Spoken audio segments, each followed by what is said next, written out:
Ya, halo Bapak Ibu dan teman-teman sekalian, saya Yindi Nastigea akan mempresentasikan proposal penelitian saya yang berjudul Analisis Unsur-unsur Berita dalam Media Massa Online Tribun News. Baik, bab 1 pendahuluan. A. Latar belakang masalah.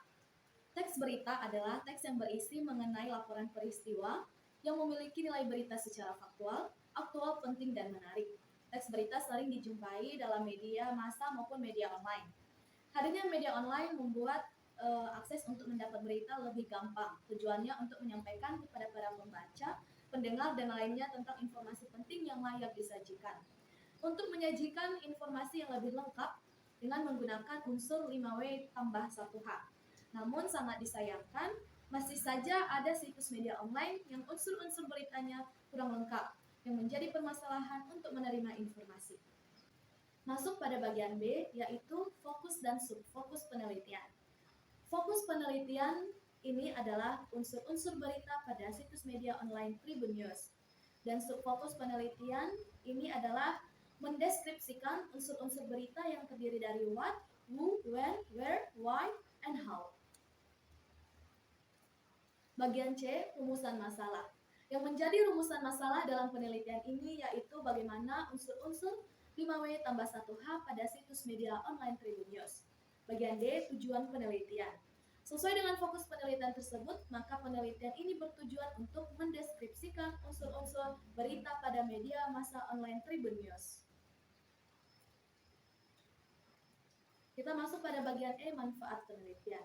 Adapun manfaat dari penelitian analisis unsur-unsur berita pada media massa online Tribun News yakni satu manfaat secara teoritis. Penelitian ini dapat memperdalam dan menambah pemahaman tentang bagaimana unsur-unsur dalam teks berita.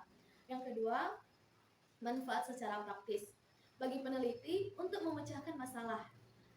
Bagi guru untuk bahan belajar mengenai unsur-unsur berita. Bagi siswa untuk mampu mengidentifikasikan unsur-unsur berita, dan bagi pewartawan untuk menganalisis dan memeriksa keautentikan suatu informasi yang akan disampaikan. Bab 2, tinjauan pustaka. Bagian A, deskripsi konsep. Ada dua deskripsi konsep, yaitu konsep dasar bahasa dan konsep dasar berita. Yang pertama, konsep dasar bahasa terbagi atas dua, yaitu pengertian bahasa dan fungsi bahasa. Kita masuk pada konsep dasar berita terbagi atas tiga, yaitu pengertian berita, nilai-nilai berita, dan unsur-unsur berita. Bagian B, penelitian yang relevan, dan C, kerangka berpikir. Kita masuk pada bab 3, metode penelitian. Bagian A, pendekatan dan jenis pendekatan. Pendekatan yang digunakan dalam penelitian ini ialah pendekatan kualitatif dengan metode penelitian deskriptif.